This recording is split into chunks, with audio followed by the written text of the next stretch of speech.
mawulire agakagwawo breaking news mukutu gwa Red Zone TV waliwo omujaasi w'eggye ly'eggwanga erya Uganda People's Defence Forces amaze okuba nga akakasibwa nti afudde oluvannyuma lw'okulwanagana okugenda maaso mu ggwanga erya Democratic Republic of Congo weebale kubanga okyagoberera gano gaakagwawo njagala kubeera nga ngakuwa atanaba kubanga osubscribe nga kikole tubeere nga ate tutambula ffenna kakati wuliriza okusinziira ku sources amawulire gano batugamba nti Kano David Byaruhanga omuduumizi w'ekibinja ekyokuna mu barracks emanyiddwa nga Bondo mu Arua district amaze okuba nga afa wabula nga afiiridde mu ddwaliro ery'e Nakasero oba Nakasero hospital eno nga gyabadde yaddusibwa oluvannyuma lw'okuba nti yatwalibwa ng'ebiwundu by'amasasi bisusse amasasi gaamukubwa mu lutalo olugenda mu maaso mu ggwanga erya Democratic Republic of Congo weebale kubanga okyagoberera njagala kubanga nkuwa sitole eno nga bwetambula jjukire mabegakaawo twakuwa amawulire nga tukutegeeza nti eggye lya Uganda lirina amagye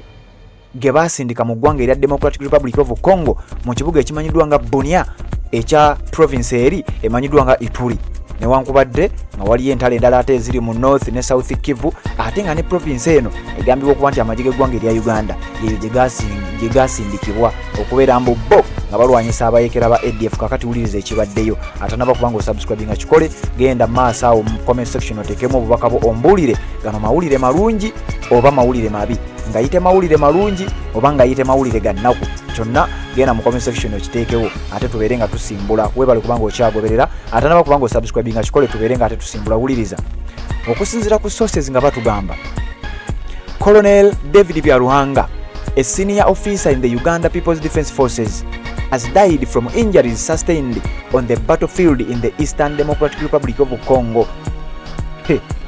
Omusajja munnamagye g'eggwanga erya Uganda People's Defence Forces afudde oluvannyuma lw'ebiwundu eby'amasasi agaamukubwa ng'ali wakati mu lutalo mu bitundu ebya Eastern Democratic Republic of Congo.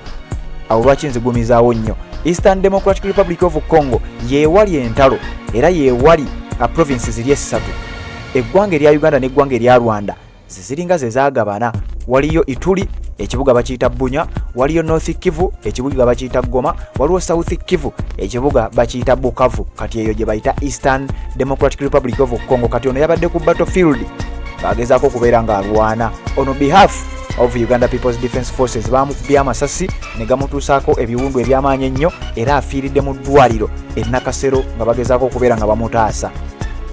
The 4th Infantry Division's Public Information Officer, Captain David Kamia, confirmed the death, stating, "I have got a confirmation from our division commander, Major General Felix Busizori, that death has taken our own senior officer, Colonel David Byaruhanga." Omwogezi w'ekibinja eky'amagye ekyokuttaka ekyokuna amanyiddwa nga Captain David Kamia yakakasizza amawulire gano nti bamutegeezezza omukulu amanyiddwa nga Colonel David Byaruhanga ono nga naye abadde omu ku baduumizi b'ekibinja ekyo amaze okubeera nga afa. Byaruhanga, who commanded the 409 Brigade in Bondo, Arua district, passed away at Nakasero hospital where he had been receiving treatment. Ngera bwe nkugambye omukulu ono Colonel David Byaruhanga afiiridde mu ddwaliro e Nakasero eno ng'abadde yatwalibwayo kubeera ng'afuna obujjanjabi oluvannyuma lw'ebiwundu ebibadde ebiyitirivu ennyo ebyava ku masasi agaamukubwa ku battlefield ng'ali wakati mu lutalo alwanagana n'abasajja mu ggwanga erya Democratic Republic of Congo naye kalito keerabira Eastern Democratic Republic of Congo olutalo gye lugenda mu maaso n'okubeera nga luyindira ono agambibwa okuba nti yabadde ku battlefield agezaako okubeera ng'alwanagana n'abasajja ne bamukuba amasasi agamuleetedde ebiwundu ebingi ennyo ebyamuddusizza okulaba nga bamutuusa e Nakasero wabula bwe twogerera amaze okuba nga akakasibwa nti yassizza ogw'enkomerero era ebibye ma neya ne emye. Sources indicate he succumbed to bullet wounds sustained while on frontline during the DR Congo. Frontline duty in the DR Congo. Batugamba okusinziira ku sources nti omukulu ono ebiwundu eby'amasasi agaamukubwa ng'ali ku battlefield agezaako okulaga techniques z'ayina agezaako okukuba emmundu n'abasajja abalwanyi balwanagana nabo bali ku side ya UPDF nabali bali ku side gye baliko beekuba amasasi ag'okumukumu omukulu baamukuba amasasi. Ono amanyiddwa nga Colonel David Byaruhanga ow'ekibinja ky'amagye ekya UPDF ekibinja ekyokuna ekyokuttaka mu ggwanga erya Democratic Republic of Congo. Amasasi gaali mangi nnyo, ebiwundu ne biba nga byamususseeko. Musajja mukulu n'aba nga yaddusibwa kipayopayo paka mu ddwaliro eri Nakasero bagezeeko okulaba nga bambi afuna ku bujjanjabi, wabula kigambibwa tekisobose era tasobodde kubeera nga alutonda, afudde. His death is a significant blow to the 4th Infantry Division and the entire UPDF fraternity.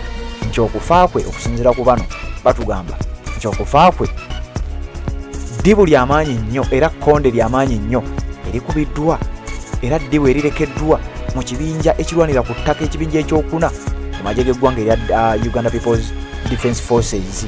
Byaruhanga was instrumental in implementing Presidential Executive Order number 3 to curb the illegal charcoal trade in Acholi sub-region. Batugamba omukulu ono mbu yali w'amaanyi nnyo mu kutuukiriza ekiragiro eky'omukulembeze w'eggwanga Presidential Executive Order ekyokusatu okulwanisa abaali bokyamanda mu bitundu bya Acholi. Ono batugamba nti omukulu ono ekimusse si kirala wabula by'ebiwundu eby'amasasi amangi agaamukubwa nga bwe nkugambye bwe yali ku battlefield mu ggwanga erya Democratic Republic of Congo bagezaako okubeera nga balwanagana. Naye jjukira nakugambye kano nkakuddiramu mu ggwanga erya Democratic Republic of Congo olutalo lugenda mu maaso sayidi eyo, eggwanga erya Uganda lyamanyika okusinziira ku lipooti gye twakusomera wano mu mwaka guno gwennyini nga gutandika. Twakusomera lipooti engeri amagye g'eggwanga erya Uganda People's Defence Forces bwe gasindikibwa mu kibuga ekimanyiddwa nga Bunia, nga kino kye kibuga ekikulu ekya province emanyiddwa nga Ituri, era amagye g'eggwanga eryo erya Uganda gasindikibwa era ne kibeera public, ensi yonna n'ekimanya, naffe wano ne tugakuwa. Kakati kigambibwa okuba nti okulwanagana kukyagenda mu maaso era abafa bakyafa. Kakati ono abadde ku battlefield, abadde agezaako okulaba ng'alaga techniques ze, akuba emmundu n'abasajja, wabula kigambibwa okuba nti baamukubye amasasi agamutuusizzaako ebiwundu eby'omutawana ennyo, yabadde tasobola kubeera ng'asimattuka okusinziira ku sources ze tulina. Batugamba nti omukulu ono emmundu oba amasasi agamukubiddwa ge gamuleetedde ebiwundu n'avaamu omusaayi nga mungi nnyo, ne bamuddusa kipayopayo mu ddwaliro Nakasero. Eno nno tasobodde kubeera ng'alutonda, eyo jassizza omukka gwe ogw'enkomerero. Omukulu amanyiddwa nga Colonel David Byaruhanga, bw'atyo bw'alabise abadde omujaasi ow'eggwanga erya Uganda gye erimanyiddwa nga Uganda People's Defence Forces. Naye nkugambye ojja kgenda mu comment section ombuulire gano mawulire malungi oba mawulire mabi. Assalamu alaikum wa rahmatullahi wa barakatuh. Amanya n'eddoboozi Haji Abdu omusomi w'eddua. Nkola ku nsonga ez'enjawulo, emirimu nga gikutataganyeko, ebyenfuna byo nga bidobonkanye, ne oba oli bweru wa ggwanga emirimu gya kucankalanako. Jangu tusomere ku ddua. Okubeda nedda eddua zaabaawo, eddua zisomibwa omuntu n'oterezebwa mu mbeera yonna ebadde kwesibyeko akanyaaga. Nina ekyoto kye nsobola okukumira wadde oli bweru wa ggwanga nga toli kumpi wano, n'ofuna omukisa ogwo nawe n'osomerwako ku ddua nga nkuteddeko n'akabaani. Allah ajja kukusaasira, ajja kwanukula. Kuba ku nnamba yange y'essimu 0752 44 71 56 ne ku WhatsApp kwendi mpereza obubaka osobole okukuyamba. Assalamu alaikum wa rahmatullahi wa barakatuh.